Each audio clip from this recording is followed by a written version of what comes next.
बिस्मिल्लाहिर्रहमानिर्रहीम। अस्सलामु अलैकुम। My name is Ali Raza and welcome to pen gravity. इस लेक्चर के अंदर हम लोग डिस्कस करेंगे जो हमारा डान न्यूज़पेपर है उसके एडिटोरियल्स का एनालिसिस विद प्रैक्टिस क्वेश्चन। और इस लेक्चर के अंदर बेटा मैं कवर करूंगा आपके साथ जो आपकी डेट है 27th, 28th एंड 29। इन 3 दिनों के जो एडिटोरियल्स हैं उनका मैं करूंगा आपके साथ एनालिसिस, और ये हमारे 9 टॉपिक जो हैं इसके अंदर कवर होंगे। ठीक हो गया। और आपको पता है एक तो हीट वेव है और उसके बाद बिजी शेड्यूल है, जिसकी वजह से मेरी कोशिश होती है कि जो भी मिसिंग हूँ मैं कम से कम आपको डिलीवर ज़रूर करूँ। तो इसके अंदर हम स्टेप बाय स्टेप इनको डिस्कस करेंगे। और ये वाला जो सेक्शन है एडिटोरियल्स का, ये 3 दिनों का हम लोग कवर करेंगे। बाकी जो ओपिनियंस वाला है उसका आपको पता है कि ये वाला जो सेक्शन होता है जिसके अंदर 4 ओपिनियंस होते हैं, 1, 2, 3 एंड 4, इसका लेक्चर भी डेली डिलीवर किया जाता है। लेकिन इसके लिए आप लोगों को रजिस्ट्रेशन रिक्वायर्ड होगी, वो आप इस नंबर पर करवा सकते हैं।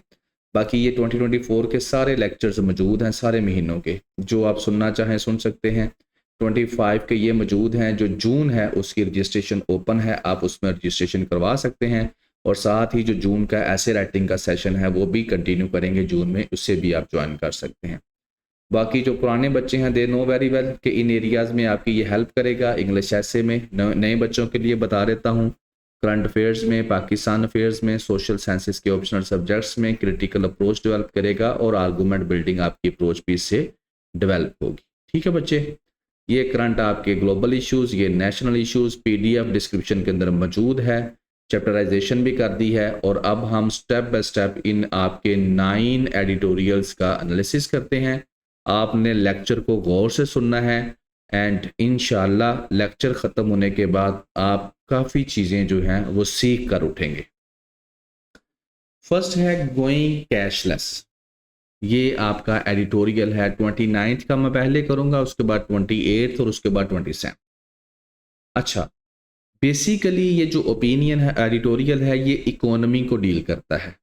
ठीक है, तो इस पूरे का पहले आप लोग करेक्ट सुन लें। इसका एक ही बात है, कैशलेस इकोनॉमी। कैशलेस जिसके अंदर कैश ना हो, जिसके अंदर आपका जो हार्ड कैश है, जिसे आप जैसे पैसे गिनते हैं ना अपने हाथों में, वो इस्तेमाल ना हो, तो कैशलेस इकोनॉमी की बात करता है। यानी कि इकोनॉमी को हम लोग कैशलेस की तरफ कन्वर्ट करें। अच्छा, तो कैशलेस मतलब डिजिटल पेमेंट्स आप लोग करें, जिस तरह आप लोग करते हैं, जैस कैश कर दिया, इजी पैसा के थ्रू ट्रांसफ़र कर दिया, बैंक्स के अंदर थ्रू ट्रांसफ़र कर दिया, एक बैंक से दूसरे बैंक में ट्रांजैक्शंस कर दी, या मल्टीपल अदर मेथड्स या अदर प्लेटफॉर्म जितने भी हैं, जैसे और भी काफ़ी हैं, मैं यहाँ पर उनके नाम नहीं लूँगा, आपको पता ही है सबको।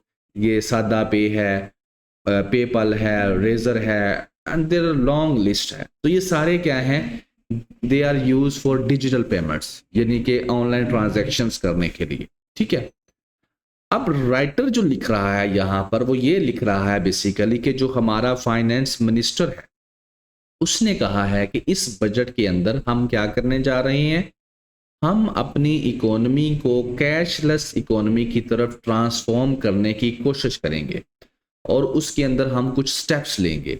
उन स्टेप्स में ये होगा कि जो बंदा ऑनलाइन ट्रांजैक्शंस करेगा या डिजिटल प्लेटफॉर्म्स का इस्तेमाल करेगा उसको टैक्स कम पे करना पड़ेगा, टैक्स में सब्सिडी दी जाएगी, छूट दी जाएगी, या टैक्स माफ कर दिया जाएगा।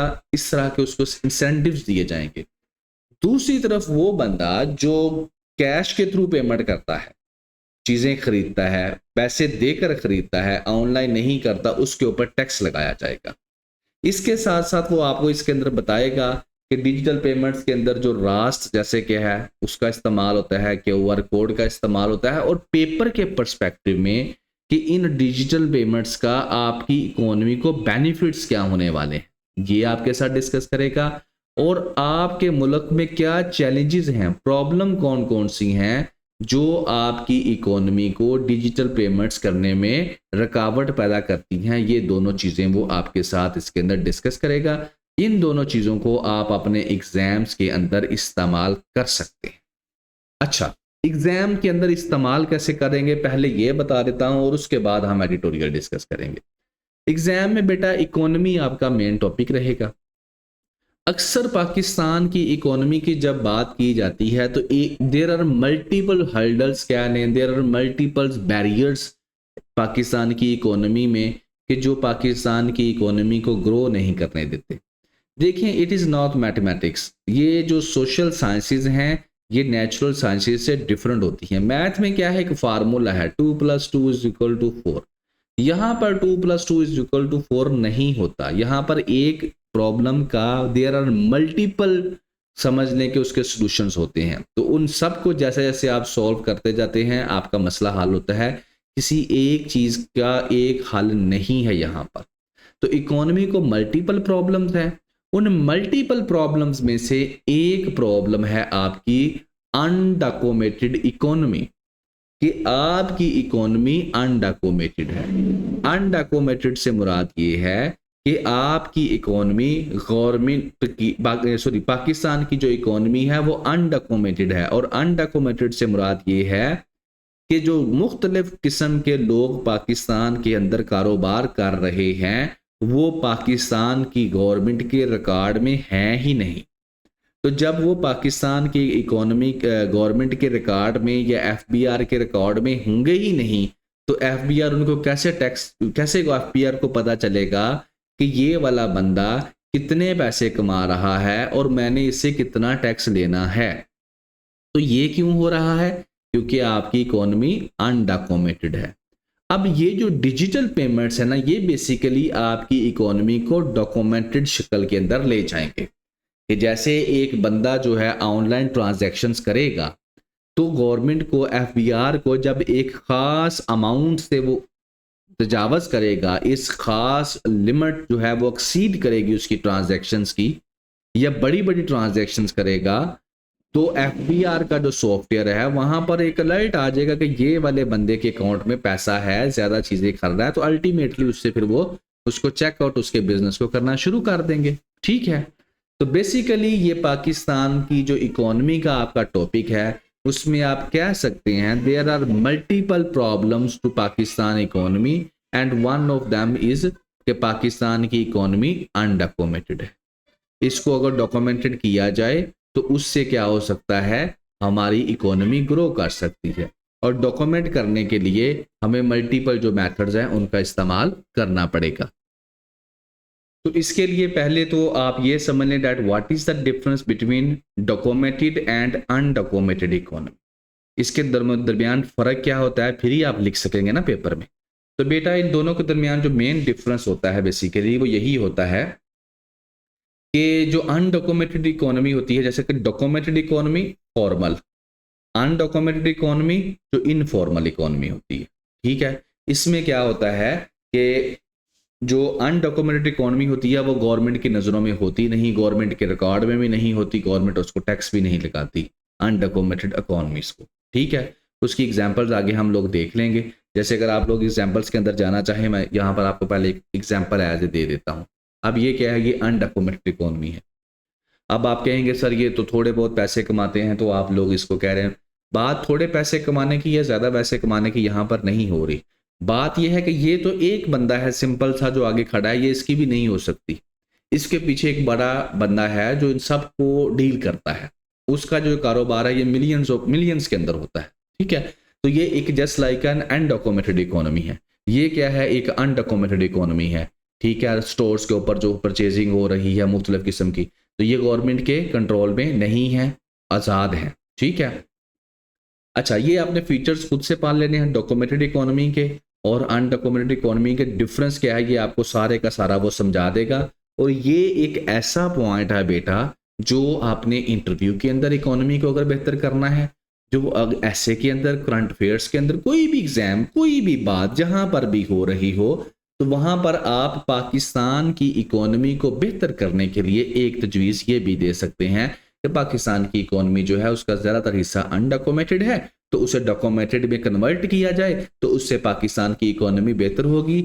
और ये एक आप पॉइंट वहाँ पर लिख सकते हैं, लेकिन उससे पहले आपको ये पता होना चाहिए व्हाट इज़ द डिफरेंस। तो डिफरेंस मैंने आपको मेन बता दिया है कि जो अनडॉक्यूमेंटेड होती है वो गवर्नमेंट के उसके अंदर रजिस्ट्रेशन नहीं हुई होती, जो डॉक्यूमेंटेड होती है उसके अंदर गवर्नमेंट के अंदर वो रजिस्टर्ड होते हैं। ठीक है, बाकी ये सारे आप डिफरेंसेस खुद से आप लोग इसके पढ़ लीजिएगा। ठीक हो गया जी। अच्छा, तो बाकी जो है ये जो चीज़ है ये डॉक्यूमेंटेड के अंदर आ जाती है जब आप लोग ऑनलाइन ट्रांजैक्शंस करते हैं, तो इसी के ऊपर जो है सारे का सारा राइटर ने लिखा है। तो अब हम चलते हैं आपके एडिटोरियल की तरफ। तो राइटर कहता है कि कैशलेस इकोनॉमी जो है पूरी दुनिया के अंदर बड़ा अच्छा उसका एक्सपीरियंस हो रहा है, डिजिटल पेमेंट्स लोग कर रहे हैं और उससे दुनिया की जो इकोनॉमीज हैं उनको बेनिफिट्स भी मिल रहे हैं।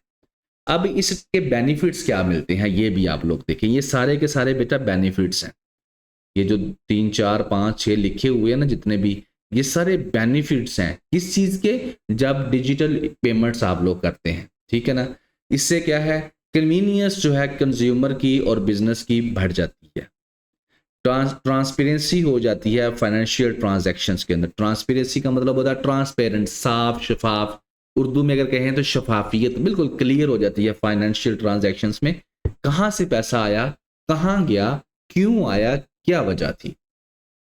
सिक्योरिटी बढ़ जाती है, जो फ्रॉड होते हैं या चोरी चीजें होती हैं उसके ऊपर। इकोनॉमिक डॉक्यूमेंटेशन बेहतर हो जाती है, फाइनेंशियल जो है इंक्लूजन बढ़ जाती है, लोअर टैक्स एवेजन होती है। ये बड़ा अहम चीज है कि जो एफबीआर को धोखा देते हैं और टैक्स नहीं देते, तो जब ऑनलाइन ट्रांजैक्शंस होंगी तो रिकॉर्ड क्लियर होगा तो टैक्स जो है वो देना पड़ेगा। वर्ल्ड जो है वो बड़ी तेजी से इस तरफ मूव कर रही है, कैश फ्री इकोनॉमी जो है बेसिकली जब कोविड आया तो उस वक्त से जो है ये हर चीज ऑनलाइन जो है उसकी स्पीड बढ़ गई है। फाइनेंस मिनिस्टर साहब ने कहा है हम भी कैशलेस इकोनॉमी के लिए कोशिशें करेंगे। एक मीडिया रिपोर्ट आई है जिसके अंदर उन्होंने कहा है कि हम भी लॉन्ग टर्म जो है फाइनेंशियल रेजिलियंस के लिए, अच्छी अपनी इकोनॉमी को बेहतर करने के लिए हम भी जो है कैशलेस इकोनॉमी की तरफ जाएंगे और कोशिश करेंगे। उन कोशिशों में उन्होंने कहा है कि अगले बजट का जो नेक्स्ट बजट हमारा होगा उसके अंदर हम इस चीज को कंपलसरी करेंगे कि डिजिटल पेमेंट्स का इस्तेमाल किया जाए ताकि मैक्सिमाइज किया जाए कैशलेस इकोनॉमी को और जो है डॉक्यूमेंटेड ट्रांजैक्शंस जो है उनको बढ़ाई जा सके, हर ट्रांजैक्शन का रिकॉर्ड मौजूद हो। अब इनकरेज करने के लिए डिजिटलाइजेशन को इकोनॉमी की करना क्या है, उन्होंने कहा है इससे होगा क्या, इस आइडिया से जो बर्डन है टैक्स का वो शिफ्ट हो जाएगा सैलरी लोगों से। अभी तक पाकिस्तान जो है सबसे ज्यादा जो टैक्स है सैलरी वालों से ही ले रहा है। ठीक है, तो वहां पर उनका बजट थोड़ा उनके ऊपर बर्डन कम हो जाएगा। ठीक हो गया। और इसके साथ बिजनेस जो हैं दूसरे और साथ में अंडर टैक्स सेक्टर्स जो हैं उनसे भी टैक्स लिया जा सकेगा, ये फायदा होगा। अथॉरिटीज ने प्लान ये किया है, पाकिस्तान की अथॉरिटीज ने, फाइनेंस मिनिस्टर ने, आपकी फाइनेंस की टीम ने, कि जो लोग डिजिटल ट्रांजैक्शंस करेंगे उनको हम लोग इंसेंटिव्स देंगे। ठीक है ना, और जो कैश ट्रांजैक्शंस करेंगे यानी कि कैश के थ्रू अपने मामला देखेंगे उनको हम पनिश करेंगे। पनिश क्या है, उनके ऊपर एडिशनल टैक्स लगाए जाएंगे या उनकी कुछ एरियाज के अंदर जो पेमेंट्स हैं उनको रोक दिया जाएगा, हर काम के अंदर जो है हार्ड कैश इस्तेमाल नहीं होने दिया जाएगा। अब कहता है ये जो बिलीव्स जो आप लोग कह रहे हैं कि ये हम लोग काम करेंगे इससे बेहतर तो होगा, जाहिर है आपकी इकोनॉमी जो है वो डिजिटलाइज भी होगी और इससे जो है कैशलेस जो इकोनॉमी है वो ग्रो भी करेगी। और इससे पहले भी वो कह रहा है पाकिस्तान के अंदर जो है पहले भी डिजिटल फर्स्ट सिस्टम एक मौजूद है, जैसे रास की बात करता है, रियल टाइम पेमेंट्स जो हो रही हैं लोगों के दरमियान, ठीक है ना, पहले भी पाकिस्तान में हो रही हैं। डिजिटल पेमेंट जो इंफ्रास्ट्रक्चर है ऑलरेडी पाकिस्तान के अंदर मौजूद है, लोग इस्तेमाल कर रहे हैं, रिटेल के अंदर, सर्विस के अंदर, पब्लिक सेक्टर के अंदर, हर जगह पे इसको इस्तेमाल पहले भी किया जा रहा है। लेकिन इनकी जो पिछले साल के अंदर ये देखने में आया है कि इसकी जो इस्तेमाल है वो बड़ा है, कि पाकिस्तान के अंदर ऑनलाइन ट्रांजैक्शंस का ट्रेंड जो है वो बड़ा है। स्मॉल वेंडर्स जो हैं, छोटे मोटे रेडी वाले, काम करने वाले शहरों के अंदर, वो भी क्या कर रहे हैं, मुख्तलिफ किस्म के online platform, instant payment, digital wallet, QR code, quick response payments जिसको कहते हैं, ये सारे के सारे अर्बन एरियाज के अंदर जो हैं वो यूज किए जा रहे हैं और इसकी पॉपुलैरिटी जो है वो बढ़ रही है कैशलेस इकोनॉमी की, कैशलेस सोसाइटी की पाकिस्तान के अंदर। लेकिन इसके साथ साथ वो कहता है कुछ प्रॉब्लम्स भी हैं। प्रॉब्लम्स में एक तो सबसे बड़ी प्रॉब्लम ये है, डर है लोगों को, और वो डर ये है कि पाकिस्तान की जो गवर्नमेंट है वो हमें मॉनिटर कर सकेगी कि हम कितने पैसे कहाँ ट्रांसफ़र कर रहे हैं और कितने पैसे कहाँ भेज रहे हैं, और उसके बाद इस डाटे को इस्तेमाल करते हुए हमारे ऊपर टैक्स लगा देगी।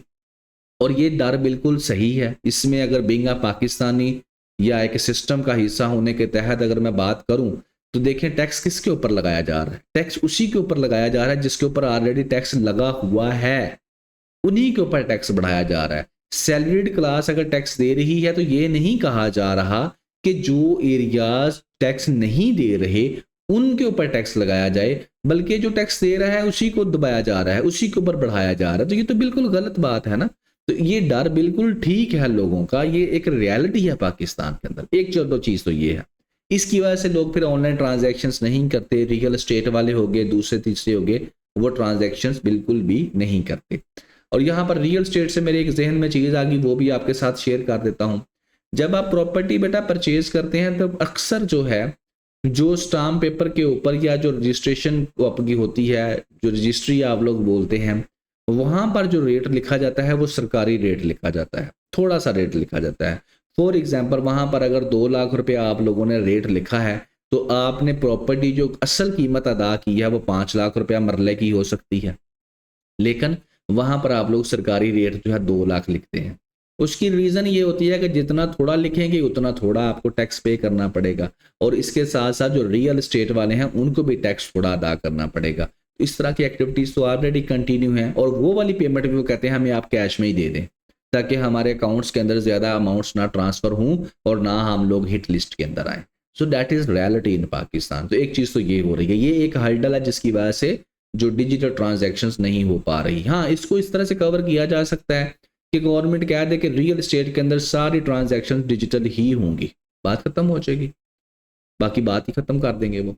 दूसरी चीज़ मेजर चैलेंज क्या है? दूसरा मेजर चैलेंज है ब्रॉडबैंड मोबाइल कनेक्टिविटी। आपको पता है कि पाकिस्तान के अंदर इंटरनेट की स्पीड का जो हाल है वो क्या है, और सिग्नल्स, यहाँ तक कि जो सिग्नल्स का इशू भी लोगों को पेश आ रहा है अब तो मुख्तलिफ एरियाज़ के अंदर, शहरों के अंदर, गाँव के अंदर तो ये बहुत ज़्यादा है। तो ज़ाहिर है जब तक इंटरनेट की फैसिलिटी नहीं होगी आप कैसे ट्रांजैक्शंस कर सकते हैं, तो एक प्रॉब्लम ये भी है।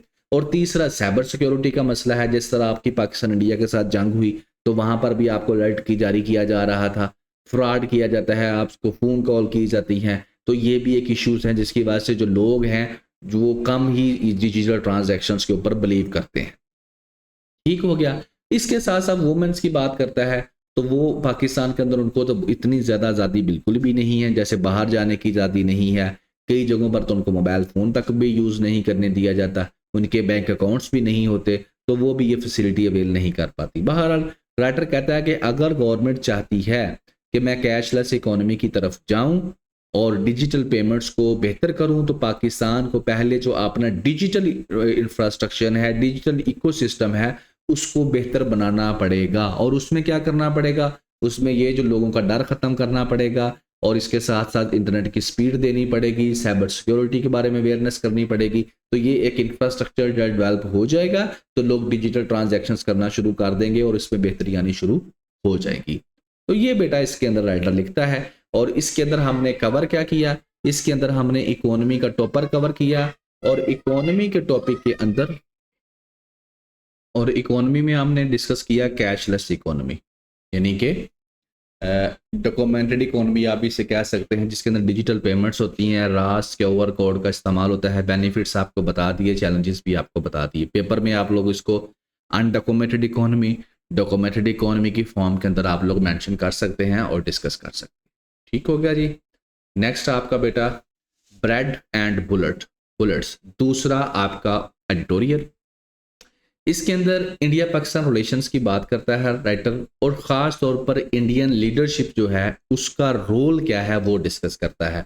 और रोल में वो यही कहता है कि जैसे इंडिया के प्राइम मिनिस्टर साहब हैं, उनकी लैंग्वेज जो है वो कोई ऐसी लैंग्वेज नहीं है जिससे हम लोग पीस जो है इस सब कॉन्टिनेंट के अंदर समझने के पीस आ सकता है।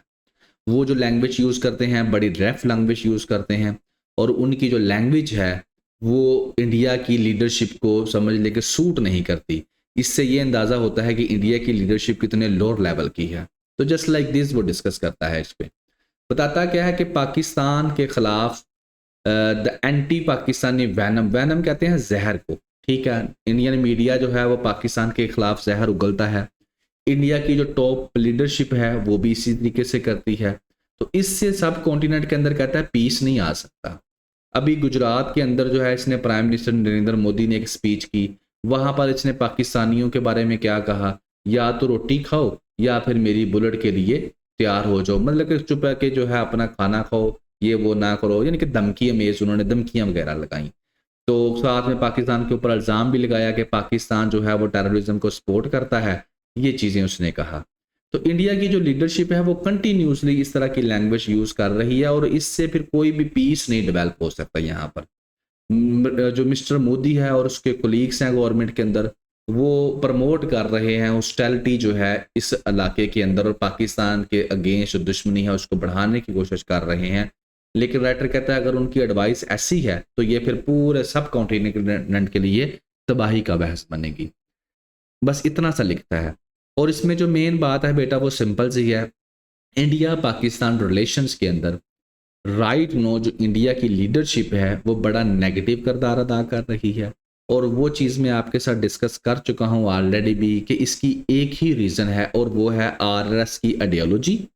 क्योंकि भारतीय जनता पार्टी जो है वो आरएसएस का, राष्ट्रीय समाज सेवक जो है, उसका एक पॉलिटिकल विंग है। और आरएसएस की जो आइडियोलॉजी है वो हिंदुत्व आइडियोलॉजी है, अखंड भारत की आइडियोलॉजी है।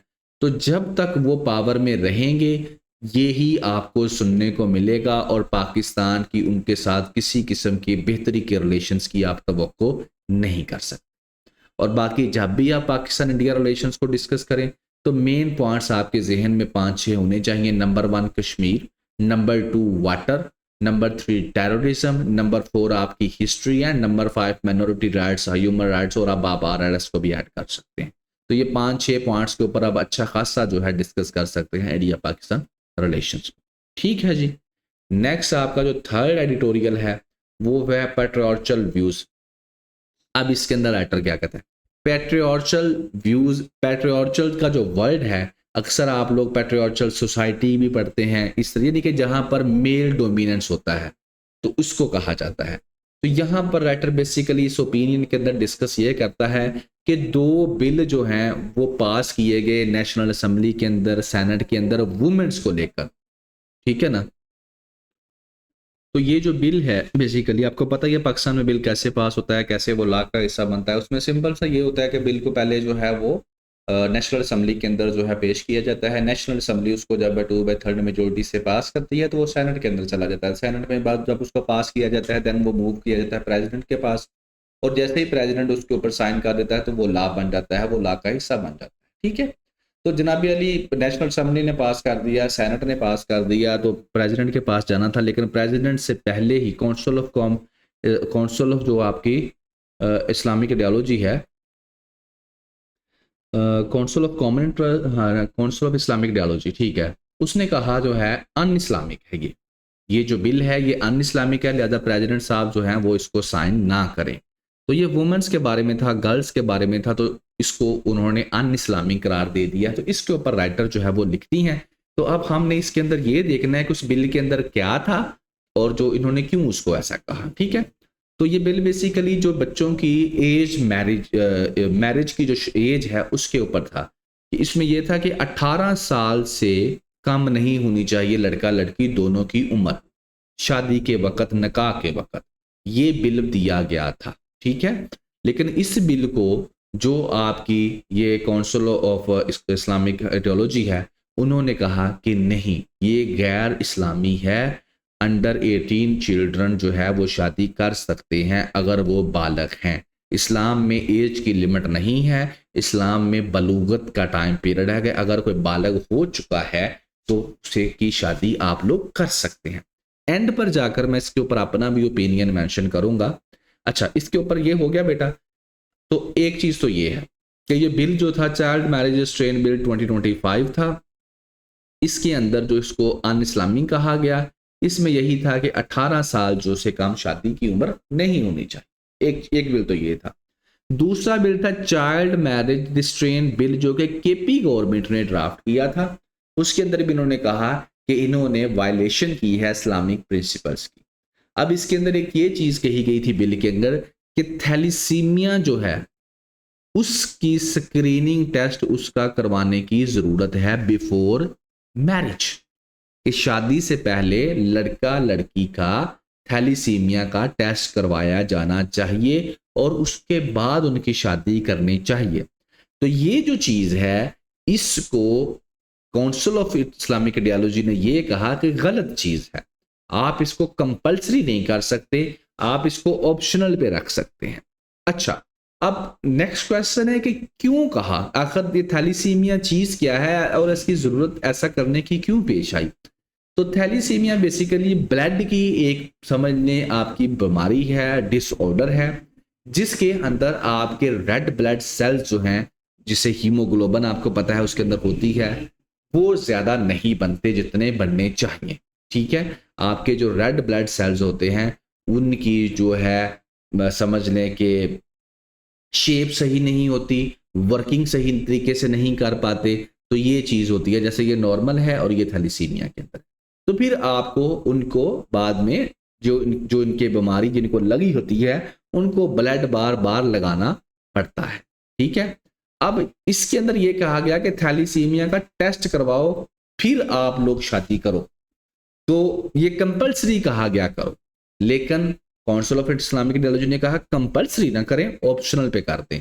अब इसके अंदर बैकग्राउंड में ये था कि अगर एक मर्द ठीक है, हस्बैंड ठीक है, लेकिन वाइफ जो है, पार्टनर जो है, उसको थोड़ा सा भी है मुझे अब ट्रांसजेंडर, तो उसमें से तकरीबन ये सिचुएशन दो नॉर्मल हो जाएंगे, दोनों को, दो बच्चों को ये प्रॉब्लम बन जाएगी।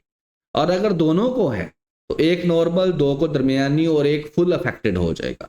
तो बात करने का मकसद ये है कि जो थैलीसीमिया का टेस्ट करवाने की ज़रूरत इसलिए रखी गई कि देखें जी, जब आपकी शादी होगी तो आपका बच्चा अफेक्ट होगा सेम बीमारी से, और आपकी ज़िंदगी तो अजाब में पड़ी है, उसकी भी साथ में अजाब में पड़ जाएगी। सो दैट्स वाई ये कंपलसरी है, आप टेस्ट करवा लें। ठीक है, लेकिन उन्होंने कहा नहीं, कंपलसरी नहीं, ऑप्शनल पे रखें। तो ये चीज़ें बेटा इसके अंदर कही गई थी। ठीक है, और इनको काउंसिल ऑफ इस्लामिक आइडियोलॉजी ने रिजेक्ट किया और कहा ये अन इस्लामिक चीज़ें हैं। ठीक हो गया, थैलीसीमिया का टेस्ट है, कंपलसरी ना करें, ऑप्शनल रख दें। 18 साल उम्र है, कंपलसरी ना करें। उसकी रीज़न ये है कि कई बच्चे बच्चियां पहले टाइम से बालग हो जाते हैं और उनकी शादी करना चाहते हैं। ठीक है, अच्छा यहां तक हो गया।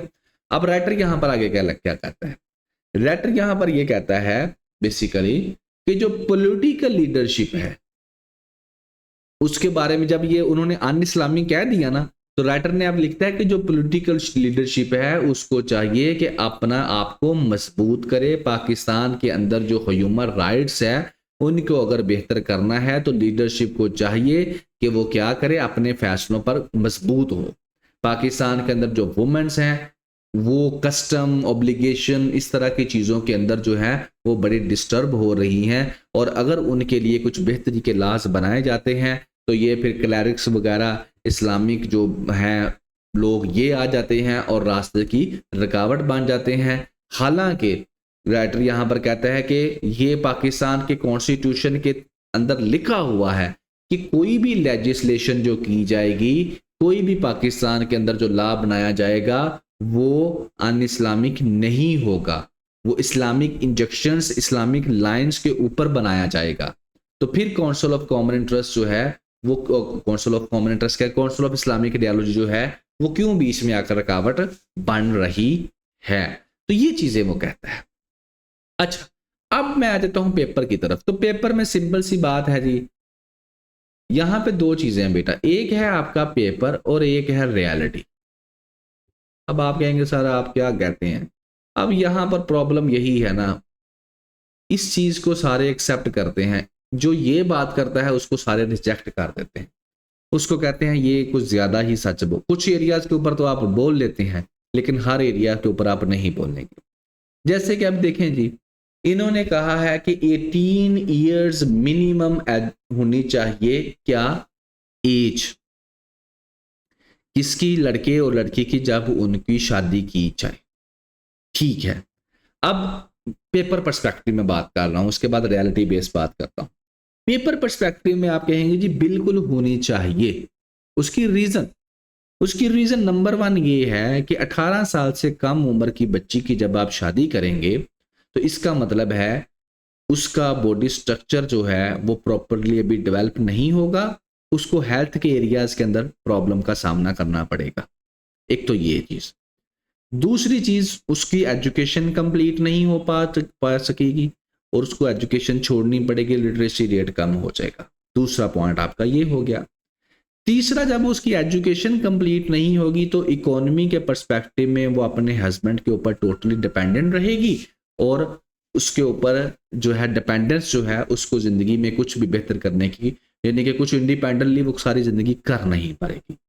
चौथा जो है, आप कह सकते हैं कि इससे जो वुमन राइट्स की वायलेशंस बढ़ती हैं कि जब एक लड़की जो है अर्ली चाइल्ड मैरिजेस आप उसकी कैटेगरी में उसकी शादी कर देंगे, उसके पास अच्छी एजुकेशन नहीं है, उसकी हेल्थ भी अच्छी नहीं है, बच्चे पैदा करने में उससे उसका शोहर उससे मशवरा नहीं करेगा, बच्चे ज़्यादा पैदा किए जाएंगे, पॉपुलेशन बढ़ेगी, प्रॉब्लम पैदा होगी, हेल्थ भी डिस्टर्ब होगी और उसके साथ साथ औरत की जो है पर्सनल राय जो है घर के किसी मामले के अंदर नहीं सुनी जाएगी, उसको कोई तवज्जो नहीं दी जाएगी, उसको कोई इज्जत नहीं दी जाएगी और उसके राइट्स की वायलेशंस होगी। That is the paper perspective जिसके ऊपर जो कि मॉडर्न 21st सेंचुरी का चल रहा है।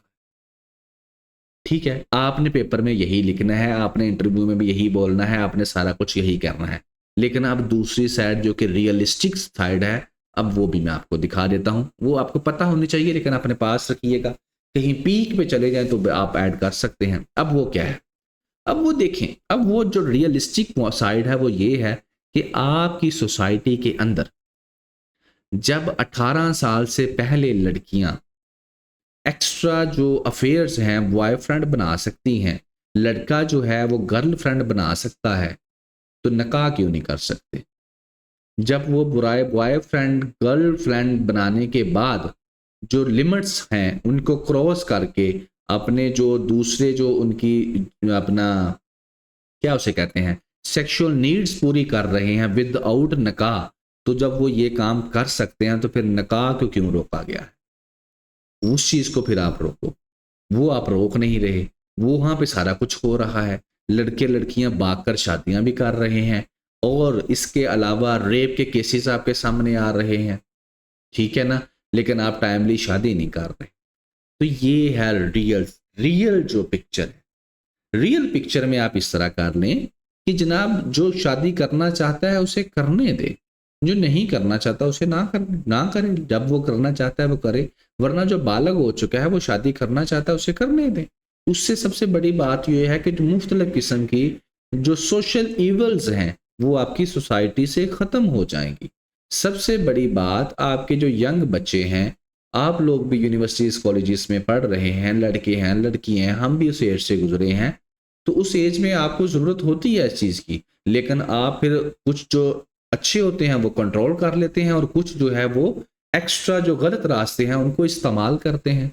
तो अगर निकाह की ऑप्शन ओपन हो तो वो बेहतर नहीं है, उससे आपकी सोसाइटी के अंदर कई जो गलत चीज़ें हैं वो रुक जाएंगी। लेकिन इन चीज़ों को कोई सुनना नहीं चाहता, इन चीज़ों को कोई पसंद नहीं करता, इन चीज़ों के बारे में जो बात करता है उसे कहा जाता है ये क्या है, ऑर्थोडॉक्स है, ये क्या है, पुरानी सोच का मालिक है, ये क्या है, ये नहीं कि उसको बैकवर्ड कहा जाता है एंड मल्टीपल अदर थिंग्स की जाती हैं। क्योंकि जो 21st सेंचुरी की डिमांड है वो ये है कि शादी 18 साल से पहले नहीं करनी, बाकी सब कुछ आप कर सकते हैं, वो जायज़ है और दुनिया कर भी रही है। बाकी क्या सही है क्या गलत है वो आप फैसला खुद कर सकते हैं। और आपको यहाँ से आइडिया भी हो चुका होगा कि काउंसिल ऑफ इस्लामिक आइडियोलॉजी ने क्यों इनको डाउन किया और पाकिस्तान की गवर्नमेंट ने क्यों इनको पास किया। ठीक है, अब हम चलते हैं, क्योंकि पाकिस्तान की गवर्नमेंट जो है यहाँ पर और आगे थोड़ा सा बता देता हूँ बेटा, कोई भी जो लॉज बनते हैं ह्यूमन राइट्स से रिलेटेड, डेमोक्रेसी से रिलेटेड, वो सारे के सारे जो है इनको फॉलो करने पड़ते हैं, जैसे यूरोपियन यूनियन वगैरह है उनको भी साथ लेकर चलना पड़ता है। ठीक है, इसी वजह से आपका जो है एक और बता देता हूँ, पाकिस्तान में जो है सजाए मौत जो है उसको बंद किया गया, कितने अरसे तक बंद रही और यूरोपियन यूनियन का प्रेशर था कि पाकिस्तान का जो जुडिशल सिस्टम है वो इतना मजबूत नहीं है कि वो जो है लोगों को सजाए मौत दे सके, तो वो बंद रही पाकिस्तान के अंदर, हालांकि इस्लाम में बंद नहीं है। तो ये चीज़ें हैं, तो ये आपने समझनी है। दोनों साइडें आपको पता होनी चाहिए, ठीक है, ताकि आप अच्छे से जब बात करें तो मजबूत होकर बात करें। नेक्स्ट डेट के अब हम लोग शुरू करते हैं 28 के और उसमें पहला है बजट स्ट्रेटजी। तो बजट स्ट्रेटजी में बेटा इकोनॉमी आएगी, डिस्कस करेगा रहे। तो इसके अंदर मैं आपको समझाऊंगा इकोनॉमी के अंदर जो बजट कैसे बनता है, और बजट के अंदर बोल्ड मेयर्स गवर्नमेंट ने कहा है कि हम कुछ लेने जा रहे हैं। आपके फाइनेंस मिनिस्टर ने कहा है कि हम कुछ बोल्ड मेयर्स लेने जा रहे हैं। वो बोल्ड मेयर्स ज्यादा तो नहीं उन्होंने बताए, कुछ बताए हैं, वो हम डिस्कस कर लेते हैं। अच्छा, पहले तो ना आपको जो बजट से पहले बजट कैसे बनता है उससे पहले मैं पहले भी बता चुका हूं कि हर मुल्क खास तौर पर जो कैपिटल स्टेट्स हैं वहां पर जो इकोनॉमी रन होती है उसकी दो पॉलिसीज होती है। एक को कहते हैं मॉनिटरी पॉलिसी और एक को कहते हैं fiscal policy. Monetary policy basically जो बैंक होता है उस मुल्क का, सेंट्रल बैंक कहते हैं, वो बनाता है। जैसे हमारा स्टेट बैंक ऑफ पाकिस्तान है वो बनाएगा। इसके अंदर वो क्या क्या चीजें डिस्कस करता है, इसके अंदर वो आपका इंटरेस्ट रेट, आपकी महंगाई, आपकी करेंसी की डिवैल्यूएशन, ये सारी चीजें वो चेकआउट करता है। दूसरी आपकी होती है फिस्कल पॉलिसी, ये किसी भी मुल्क की गवर्नमेंट बनाती है। बजट बेटा इसके अंदर आ जाता है और बजट के अंदर फिर वो डिस्कस करती है। बजट के अंदर दो ही चीजें होती हैं कि रेवेन्यू कितना टैक्स के थ्रू इकट्ठा करना है और खर्च कहां पर करना है। तो ये होता है फिस्कल पॉलिसी जो कि गवर्नमेंट बनाती है। So what is the difference between monetary policy and fiscal policy, ये आपको पता होना चाहिए। आपको इंटरव्यू में पूछा जा सकता है और पूछा भी गया है। तो मॉनेटरी पॉलिसी क्या होती है मैंने आपको बता दिया, जो आपका बैंक बनाता है, और फिस्कल पॉलिसी जो आपकी गवर्नमेंट बनाती है। ठीक है, that is the main difference. क्या क्या बनाती है वो भी आपको मैं बता चुका हूं। यहां से अगर आप खुद देखना चाहें तो देख सकते हैं। कांग्रेस बेसिकली ये यूएसए के हवाले से बनी गई है पिक्चर, तो इसलिए उन्होंने कांग्रेस वगैरह लिखा हुआ है। ठीक है, तो ये वाली पहली फिस्कल पॉलिसी, इसके अंदर बजट आ जाता है और बजट क्या होता है कि स्पेंडिंग कहाँ करनी है और टैक्स कहाँ से कलेक्ट करना है। ठीक है, और जो फिस्कल पॉलिसी है इसके अंदर आ जाता है आपका जो इंटरेस्ट रेट को बढ़ाना, कम करना, इन्फ्लेशन को कंट्रोल करना।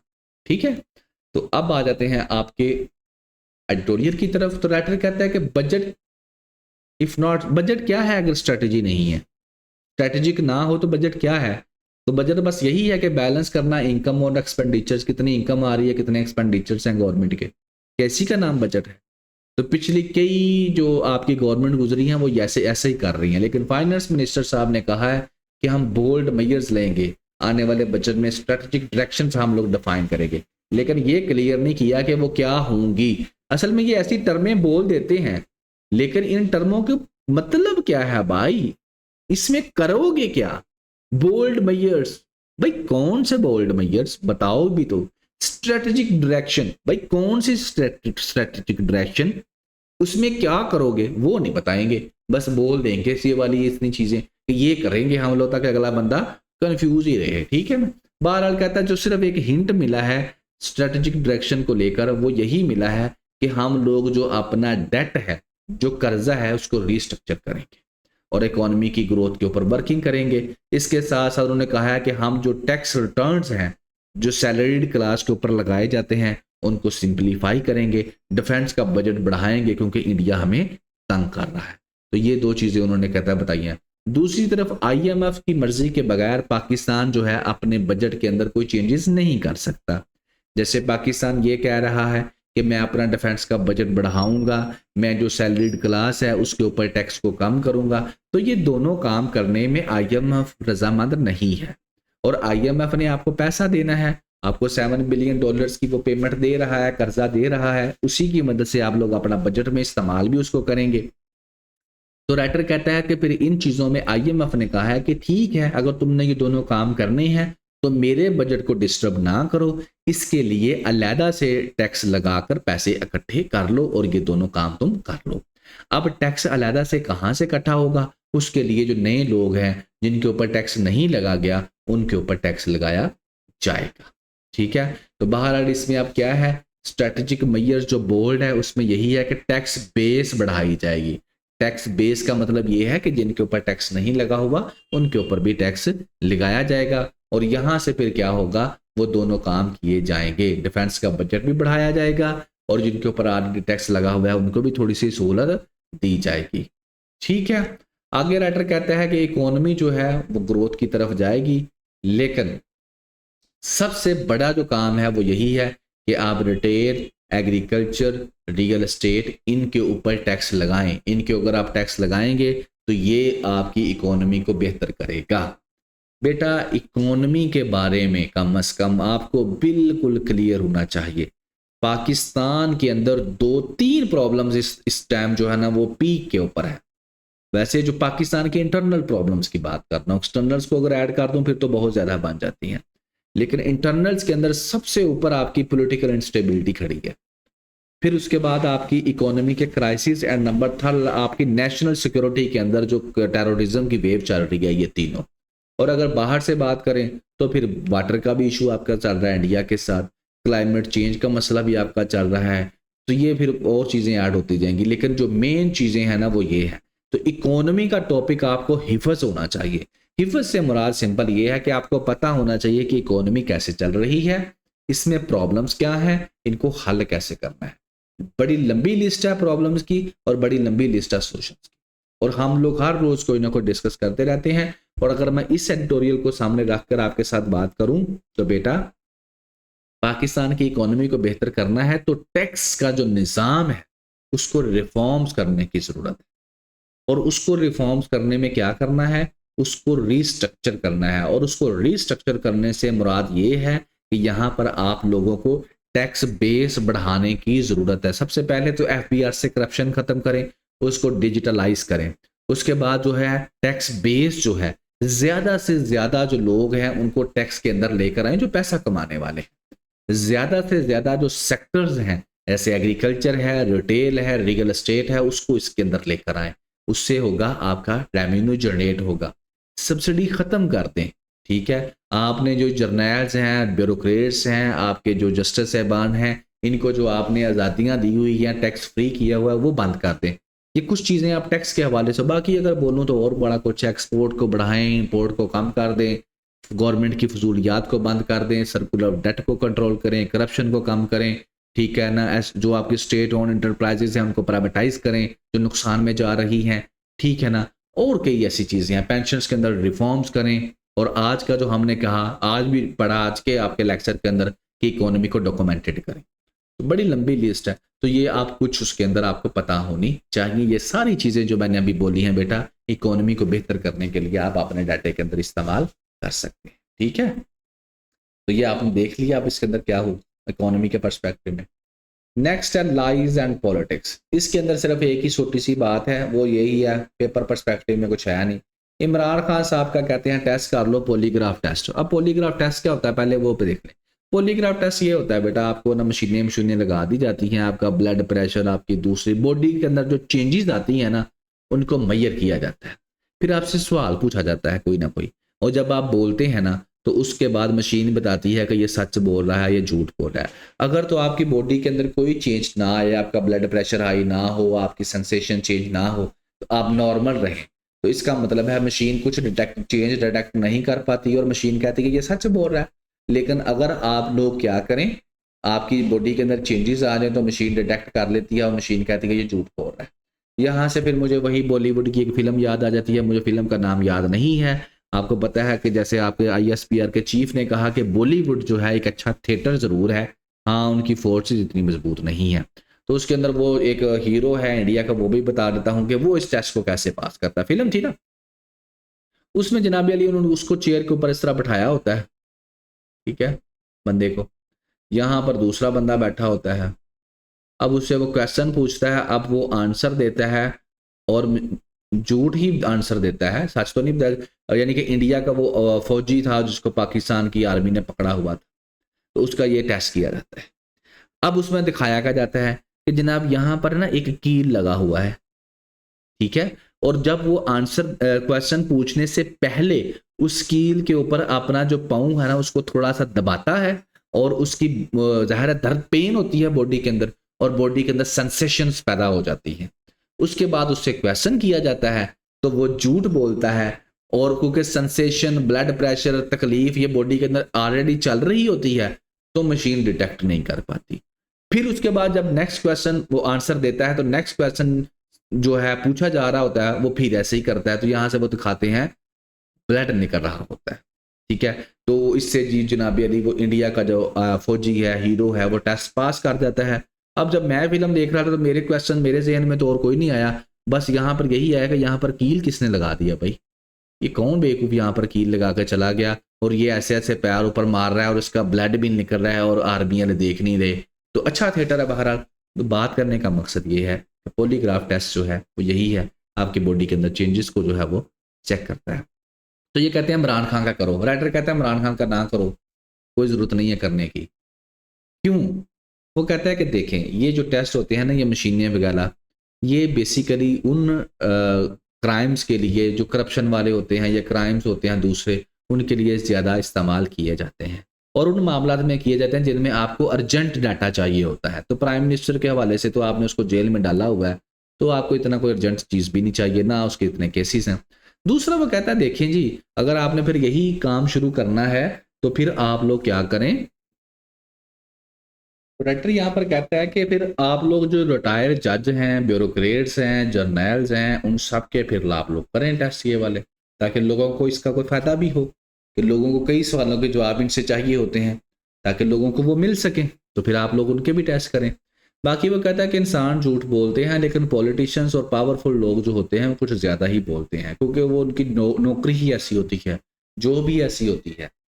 बहरहाल वो कहता है कि मोर रीज़नेबल यही है कि आप एविडेंस वगैरह कलेक्ट करें, जो भी ये अपना है पीटीआई के जो बंदा है अबरार खान साहब जो हैं, इनके खिलाफ जो भी एविडेंस वगैरह कलेक्ट करें और उसका थ्रू केस चलाएं। ये जो है ना पॉलीग्राफ टेस्ट वगैरह करना, ये एक रॉन्ग चॉइस है, ना सिर्फ इस लीडर के लिए बल्कि इसके अलावा दूसरी पॉलिटिकल पार्टीज के जो लीडर्स हैं उनके लिए भी। नेक्स्ट आपका एडिटोरियल है किलिंग जर्नलिस्ट। तो किलिंग जर्नलिस्ट के अंदर वो राइटर्स के बताता है कि कितने जर्नलिस्ट हैं उनको मार दिया गया है पाकिस्तान के अंदर, और साथ में एंड पेपर में वो आपको लेकर जाएगा, यानी कि जर्नलिज्म का डेमोक्रेसी के साथ लिंक डेवलप करेगा। ठीक है, तो बहरहाल कहता है कि पाकिस्तान के जो जर्नलिस्ट हैं, ख़ास तौर पर जो बलूचिस्तान के अंदर हैं, वो बड़ी मुश्किलात उनको से फेस करनी पड़ रही हैं। कमेटी टू प्रोटेक्ट जर्नलिस्ट ने ये कहा है कि पिछले साल जो है डेडलीस्ट था, पिछले 30 साल में 124 जर्नलिस्ट जो हैं 18 मुल्कों के अंदर उनकी डेथ हुई है। पाकिस्तान दूसरे नंबर पर है, पहले नंबर पर सूडान है। पाकिस्तान का वो कहते हैं अब्दुल वाहद रैसानी जो जर्नलिस्ट है डेली आज़ादी का, उसको जो है एक रॉबरी के मामलात के अंदर, यानी कि चोरी के मामलात के अंदर डकैती कर रहे थे चाकू, तो उन्होंने उसको गोली मार दी और उसकी डेथ हो गई। बाकी कहता है मीडिया जो है, मीडिया की फ्रीडम जो है, मीडिया की फ्रीडम ही डेमोक्रेसी लेकर आती है। क्यों? क्योंकि मीडिया के थ्रू जो पावर में लोग बैठे हैं, जब वो कुछ गलत करते हैं तो उनको क्रिटिसाइज किया जाता है, और जब वो कुछ सही करते हैं तो उनको अप्रिशिएट किया जाता है। इससे ट्रांसपेरेंसी बेहतर होती है, इससे डेमोक्रेसी मजबूत होती है। ठीक है ना?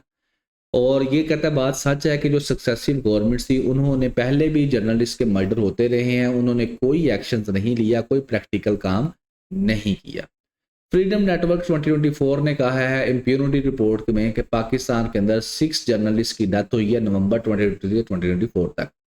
तो कहता है जर्नलिस्ट को खामोश करना जो है, ये पूरी सोसाइटी के ऊपर इसका इम्पैक्ट पड़ेगा, डैमेज करेगा डेमोक्रेटिक वैल्यूज़ को और पब्लिक का जो फेथ है सिस्टम के ऊपर उसको भी। ठीक है ना? तो ये है आपका डेमोक्रेसी से रिलेटेड। अब इसको मैं कंक्लूड कर देता हूँ, पेपर में लेकर जाता हूँ आपको।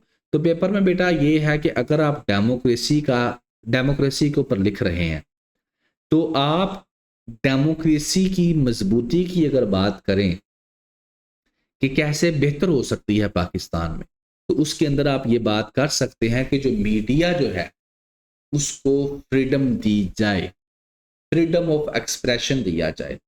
ये नहीं मैं कहता कि मीडिया जो मर्जी करे, लेकिन मीडिया जो है उसको एक लिमिटेड सा फ्रीडम ऑफ एक्सप्रेशन उसके पास होना चाहिए। जो सच है उससे को एविडेंस के थ्रू वो अगर बोलता है तो उसको बोलने की इजाज़त होनी चाहिए। उससे क्या होगा कि गवर्नमेंट अगर कुछ गलत करती है तो उसको क्रिटिसिज्म का सामना करना पड़ेगा, और गवर्नमेंट अगर कुछ अच्छा करती है तो उसको अप्रिशिएशन मिले। उससे क्या होगा, लोगों को पता चलेगा गवर्नमेंट क्या कर रही है, और कल को जब वोट लोग डालेंगे तो फिर उसी वजह से डालेंगे, तो उससे डेमोक्रेसी मजबूत होगी। तो इस तरीके से बेटा आप इसको लिख सकते हैं। नेक्स्ट आपका जो है 29 का हो गया, 28 का हो गया, अब 27 का है। 27 के जो आपके ये एडिटोरियल्स हैं इनको मैं एनालिसिस करूंगा। बाकी ओपिनियंस आपको पता है, इसके लिए आप लोग रजिस्ट्रेशन करवा सकते हैं, जो हमारा व्हाट्सअप नंबर है वो ये वाला, इसके ऊपर रब्ता करके। तो पहला है डिप्लोमेटिक ब्लिट्जक्रिग। अब इसमें क्या है, इसमें इंडिया पाकिस्तान रिलेशंस की बात करता है वो, और इसमें वो बताता है कि जंग के बाद क्या हुआ, यानी कि जंग होगी और उसके बाद दोनों मुल्क क्या कर रहे हैं, डिप्लोमेटिक फ्रंट के ऊपर क्या कर रहे हैं। तो राइटर लिखता है कि जंग के बाद दोनों मुल्कों के डेलीगेशंस दुनिया के अंदर मुख्तलिफ मुल्कों में जा रहे हैं और दुनिया को मिल रहे हैं और उनके आगे अपना मौक़िफ़ रख रहे हैं कि किसका कसूर था। पाकिस्तान जो है उनके अभी जो है हाई लेवल डेलीगेशंस जो हैं दोनों मुल्कों के जा रहे हैं। प्राइम मिनिस्टर साहब जो है वो तुर्की गए हैं, इसके बाद वो ईरान, अजरबैजान और ताजिकिस्तान भी जाएंगे। बिलावल भुट्टो जरदारी साहब यूएसए गए हैं, यूएनओ के जो सेक्रेटरी जनरल हैं उनसे मिलेंगे और वहाँ पर अपना मौक़िफ़ रखेंगे कि इंडिया ने क्या किया। इंडियन जो मीडिया टीम है, लॉ मेकर्स जो हैं इंडिया के, शाशी तहरूर हैं, वो यूएनओ गए हैं और यूएसए गए हैं, वहाँ पर जाकर वो अपना बताएंगे कि पाकिस्तान ने क्या किया। बहरहाल न्यू दिल्ली वाले जहाँ भी जा रहे हैं वो पाकिस्तान को ब्लेम कर रहे हैं कि पाकिस्तान ने जो है पहलगामा के अंदर जो है ये तबाही मचाई है, पाकिस्तान टेररिज्म को सपोर्ट करता है, लेकिन वो प्रूफ नहीं कर पा रहे, उनके पास एविडेंस नहीं है। दूसरी चीज़ वो कहता है कि इंडिया ने पहल की थी, पाकिस्तान ने पहल नहीं की थी। इंडिया ने ऑपरेशन सिंदूर लॉन्च किया और फिर पाकिस्तान ने ऑपरेशन बुनियानुल मरसूस जो है वो लॉन्च किया डिफेंसिव। तो ये चीज़ भी दुनिया को बताई जा रही है। तीसरा, इंडिया जो थ्रेट कर रहा है कि वो इंडस वाटर ट्रीटी की क्या करेगा, उसको सस्पेंड कर देगा, तो इससे क्या होगा, पाकिस्तान का पानी रुक जाएगा। तो इससे क्या होगा, पाकिस्तान और इंडिया के दरमियान जो लड़ाई है वो दोबारा से बढ़ सकती है और पीस जो है इस सब कॉन्टिनेंट का वो तबाह हो सकता है। तो ये जो चीज़ है ये जनाब अली पाकिस्तान जो है, जहां पर भी पाकिस्तान के डेलीगेशन जा रहे हैं वो बता रहे हैं। वो पहली बात तो वो ये बता रहे हैं कि इन्होंने एविडेंस नहीं दिए। दूसरी बात वो ये बता रहे हैं कि इन्होंने पहले जो है लड़ाई शुरू की ऑपरेशन सिंदूर के नाम से, हमने शुरू नहीं की। हमने जो ऑपरेशन किया वो डिफेंसिव था।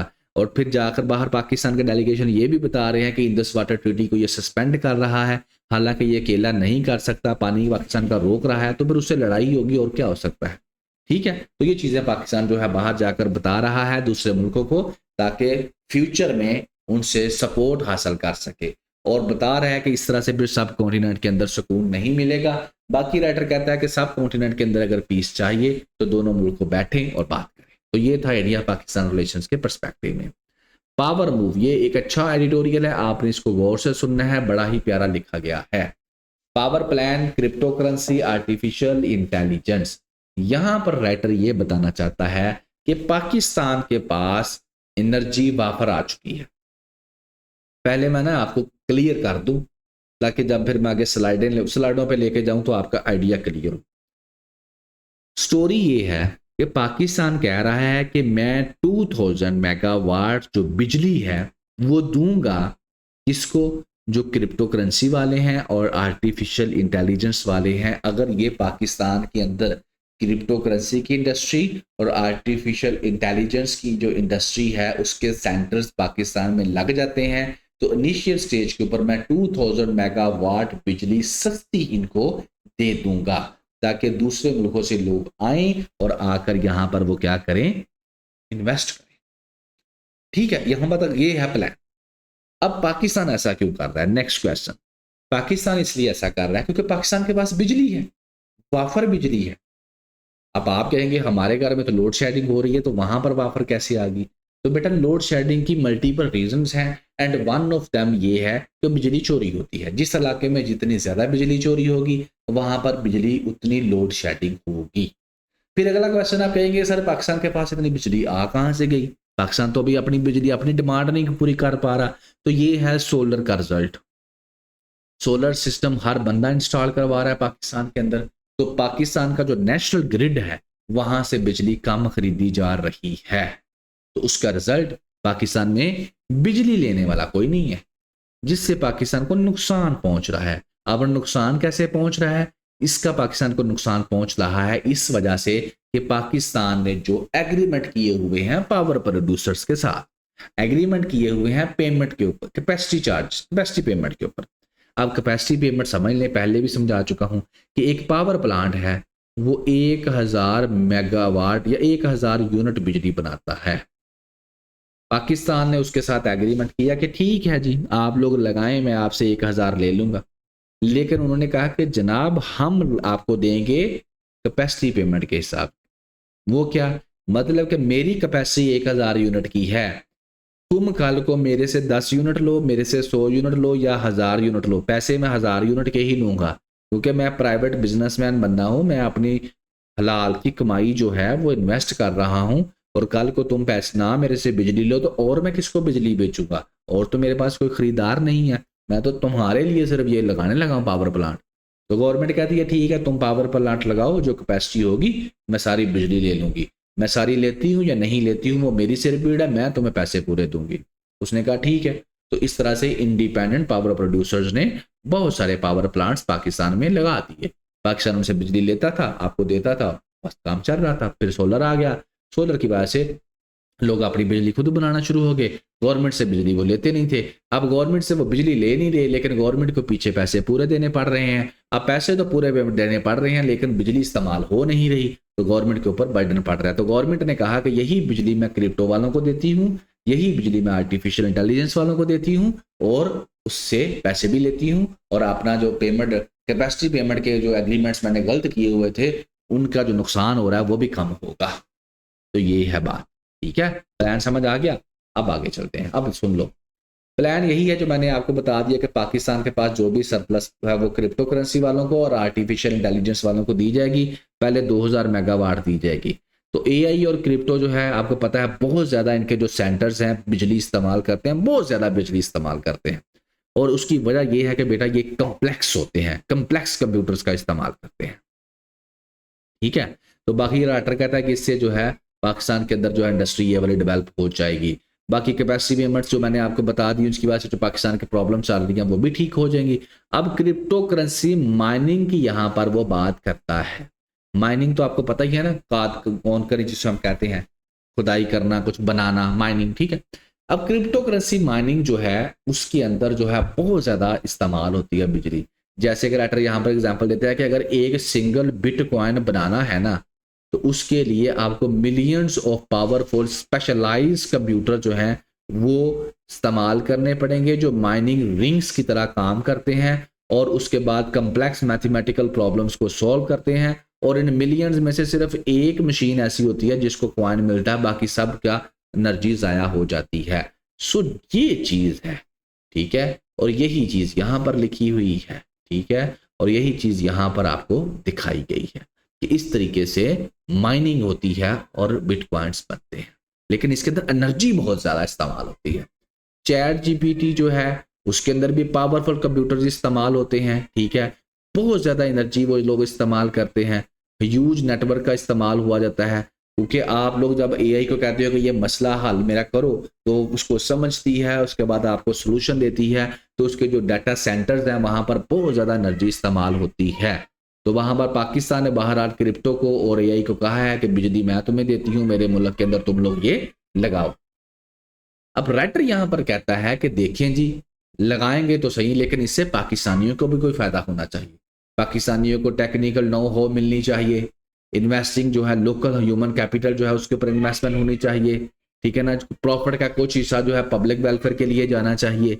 तो गवर्नमेंट को भी चाहिए कि गवर्नमेंट लोगों का पैसा इस्तेमाल कर रही है तो आम लोगों को भी फायदा पहुंचाए, आम लोगों की जिंदगी में भी कुछ बेहतरी आए, ना कि ये हो कि सिर्फ अमीर लोग ही बेनिफिट ले जाए। तो इस्लामाबाद को चाहिए वो एहतियात से काम ले, अच्छी पॉलिसीज बनाए, अच्छे से इसको रेगुलेट करे और इससे आम लोगों को बेनिफिट पहुंचाए। तो ये था इसके अंदर। लास्ट आपका है कलंदर ट्रंप। ट्रंप बेसिकली जो लफ्ज़ है इसका मतलब होता है जीत, फतह। तो ये क्रिकेट से रिलेटेड है, इसके अंदर मेरे लिए डिस्कस करने को कोई नहीं चीज़ है, बस इतना है कि जो है पाकिस्तान सुपर लीग जो थी PSL जो हो रही थी उसके अंदर जो लाहौर कलंदर की टीम है वो विन कर गई है और जीत गई है। ठीक है जी, बाकी स्पोर्ट्स जो है वो सोसाइटी के लिए अच्छी होती है, हेल्थी सोसाइटी होती है, क्राइम कम हो जाता है, इस तरह की चीज़ें आपको पता होनी चाहिए। एंड द फाइनली बेटा रजिस्ट्रेशन ओपन है, आपका जो ओपिनियन एनालिसिस का हिस्सा है उसकी, तो आप लोग इसमें रजिस्ट्रेशन करवा सकते हैं। और फाइनल रम वर्ड्स वही है कि इंशाल्लाह अगर मेरी ज़िंदगी रही तो नेक्स्ट लेक्चर में फिर हाजिर होंगे, तब तक दुआ में याद रखिएगा। और अब यहाँ पर ये है कि वो बच्चे जिन्होंने पूरा लेक्चर सुना है तो काइंडली कमेंट के अंदर जो है प्रेजेंट लिख दें, ताकि मुझे भी तो आइडिया हो कि मैं जो इतनी मेहनत करता हूँ तो क्या एंड तक कोई मेरे साथ भी चलता है या नहीं, या फिर शुरू में ही थोड़े से बच्चे देखकर जो है वो, तो इस प्रेजेंट से मुझे आइडिया होगा कि how many students listen the whole lecture. ठीक है, फिर ताकि नेक्स्ट टाइम जब मैं लेक्चर आपके लिए तैयार करूं तो मुझे फिर ये आइडिया होना चाहिए ना कि कितने लोग सिंसियर हैं, स्टूडेंट्स जो अटैच्ड हैं। तो जो एंड तक पहुंचता है वो मेंशन करे, प्रेजेंट लिखे कमेंट सेक्शन के अंदर, ताकि मुझे आइडिया हो सके। बाकी थैंक यू वेरी मच, और इंशाल्लाह अगर ज़िंदगी रही तो मैं कोशिश करूंगा जो बाकी कोई भी जो लेक्चर आपका मिस ना हो और आपको डिलीवर किया। थैंक यू वेरी मच, अल्लाह हाफिज़।